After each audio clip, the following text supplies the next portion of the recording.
And you can see just by having 1, 2, 3, 4, 5 in there, what sort of effect that makes. I'm in my filter shed. I was a little bit too tight from mountainTree. I actually slide these down really easy. I really like that idea now, what I've done. After I screwed the screw in when it's flush, that will allow me to open it up. If you're not nicking it, it's mine. That's what I like this time of year. The start of the spring, if you start feeding, say 30 grams in the morning, because these are the air rings that mountainTree sent me.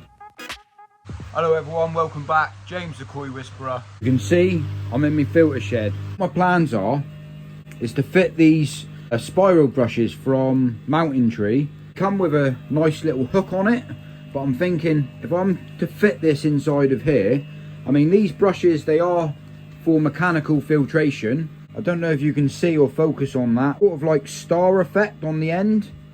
And what I'm thinking, I'll be able to house a little bit more beneficial bacteria. I can sit these on, sit them in this little gap.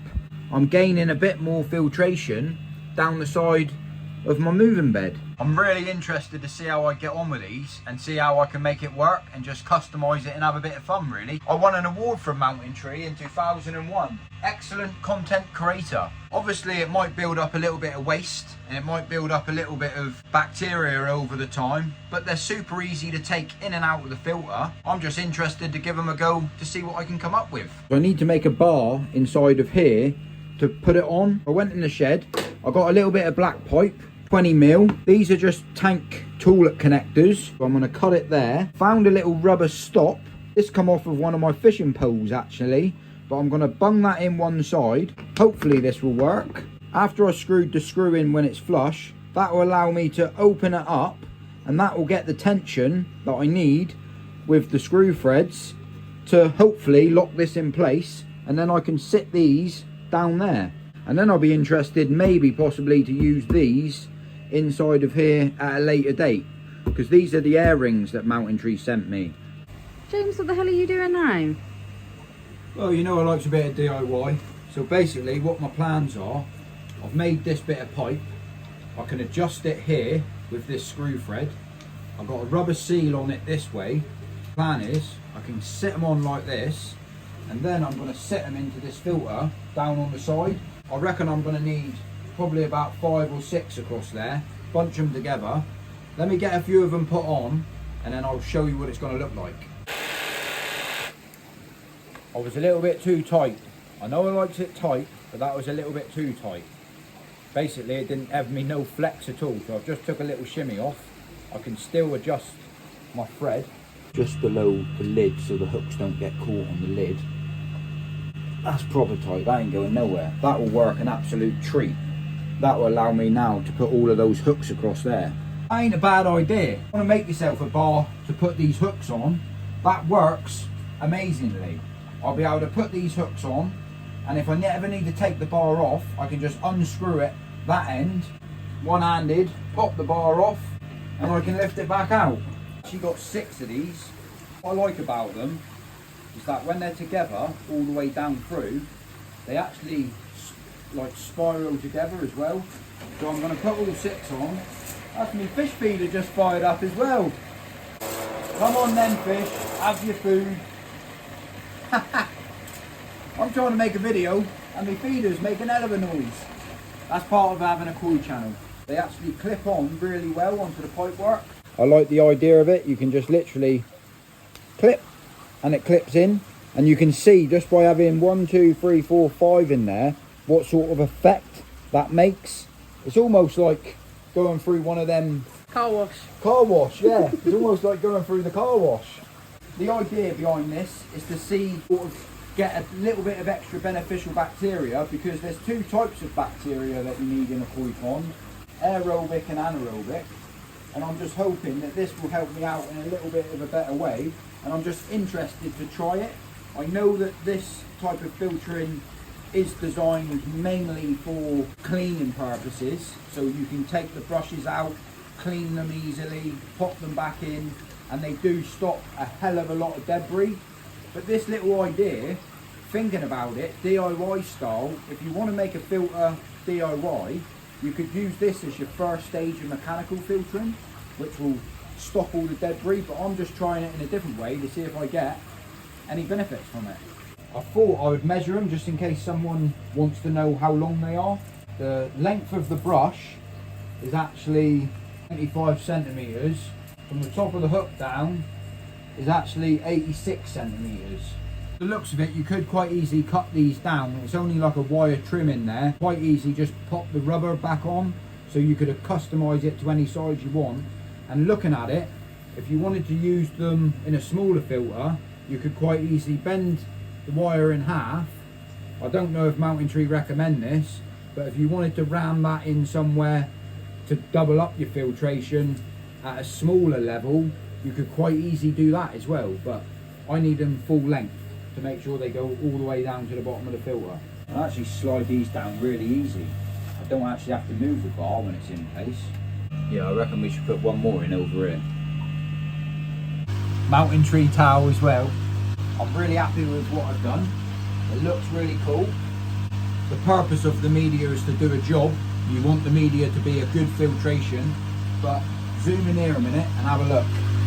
So as you can see right across the filter, what I really like about it with the hooks, that they automatically spread out to the same distance apart.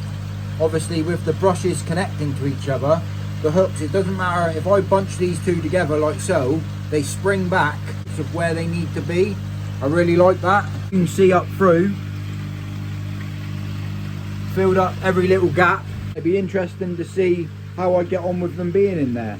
So Mrs. Whisperer's in here, she's giving a helping hand. What did you just say about this? I like these cloths, they're microfiber and they do soak up all the water. They're cool, I might aren't have they? to nick this. You're not nicking it, it's mine. I might nick this. It makes me think that I could possibly do the same across here, or half the filter, section half of this off. I could put that bar in and I could possibly hang a few of these from mountainTree, the lotus root bacteria house. I could possibly hang a few down through there. I'm thinking I could actually have two more of these bays across here with I'll probably get down through 5 or 6 lengths of the bacteria house down through possibly these two sections. But that's something for me to think about. But I'm really happy about this. This is why I love the koi hobby. You can always think of new ideas with coming up with an idea. So it's part of the reasons why I love this hobby so much, tinkering around, playing with the filtration. I know people might say they might build up and collect muck inside of that filter, but I'm running it through a drum filter to start with, which I'm hoping is going to be beneficial bacteria that will stick to it, that it will improve the water quality that little bit more. So it's worth a go anyway. If you don't try it, you don't know. And if you don't know, then you haven't tried it. Yeah, I'm really happy with that little job. That's why I like this time of year. The start of the spring. One little tip, what I want to give out as well.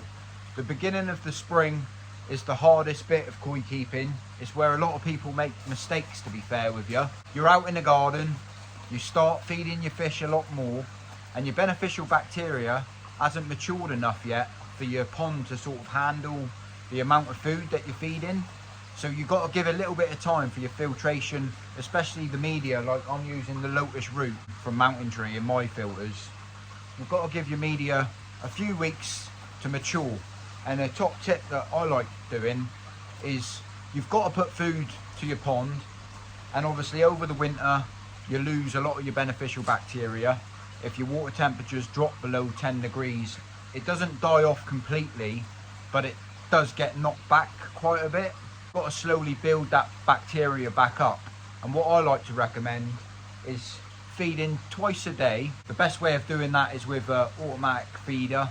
You can use different types, there's plenty on the market, but what that does by having an automated amount of food going into the pond, the filters can get used to handling the same amount of food going in at exactly the same time. And as the weeks continue, the warmer weather starts coming, what you can do, you can slowly add a little bit extra. So for instance, if you start feeding say 30 grams in the morning and 30 grams in the evening, say for instance your water temperature is 14-15 degrees, well the following week you can up that 30 grams to 35 grams in the morning and in the evening, And slow and steady, what you find is that your filters will take care of themselves.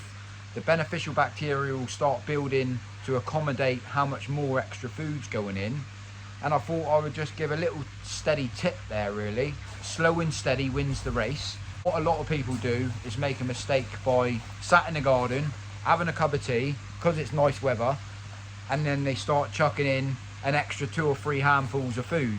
And before you know it, the fish are really looking to eat it. What you find is that you've ended up chucking 100, 200 grams of food in an evening, and then you get an ammonia spike, your fish start flashing, you automatically think that you've got parasite problems, and 9 times out of 10, it's water quality problems. So, little top tip for you, but I just thought I'd add that because the weather's coming, even though there's a cloud up there. But you know what I'm saying, what I'm trying to say. Slow and steady wins the race. You can see all my koi up there having a little bit of a munch out, to be fair with you. I practice what I preach. I have been dealing with a parasite problem myself anyway, but I definitely think that I've got over that. The fish have got over that, and with the warmer temperature coming, they've all settled down. They're a lot more happier. With a little bit of extra food going to the pond, it's definitely helping them out, helping them build their immune system back up, because over the winter months their immune system does get knocked back and it's not quite as strong as what it is in the peak of summer. But that being said, there's plenty of different ways of keeping koi. I'm just trying to let you know some of the tips, what I do in my pond to keep my fish nice and healthy. But you've got to keep an eye on your water through this time of the year, just to make sure everything's tippity top. You continue to do your filter cleans, your water checks. And I need to finish off building this new pond that I'm building. I need to get it fiberglassed. I'm seriously thinking about doing something different about this filter. I've got a load of the mountainTree media to put inside of it, and all of the lotus root that I'm planning to put inside of this. But I'm not exactly happy with this filter, to be honest with you. There's a few leaks on it. I don't like the fact that how much it bows, and where I'm at with it, I don't really want to be putting all of the pipe work in place, because this pipe work's not cheap. It's very expensive, and if I fix it all in place and then I'm not happy with the filter, what my biggest problem is with it, what I'm thinking of how this filter cleans out for how much food that I'm going to be putting into my grow on pond. Where I'm at with that, I'm a strong believer of big water changes doesn't do the fish any good. Say I drop the amount what's going to be in that filter is going to be, I'd imagine, probably 100 gallon ish, which I'm going to be emptying, and then I'm topping it back up. The way that that filter is designed, I'm not exactly happy with it. So I'm going to rethink the design of how I want it to work, because I don't want to put it all in place, put the pumps, get everything wired in, the pipe work, and then within a month that I decide to change it. So I'm not really sure what to do on that yet, but I'll go back to the drawing board. But I've had a lovely evening tonight out in the garden. I do like tinkering around. I want to say thanks for watching this video. It's only a quick one. It's only a bit of yibbida yabbida. And thanks for mountainTree for supporting this channel. If you guys want to check them out, check out the links down left in the description of this video, and also check out the links in the comment section as well. Happy days, thanks for watching the video, and if I don't see you in a week, I'll see you for a window. Thank you mother for the new pond.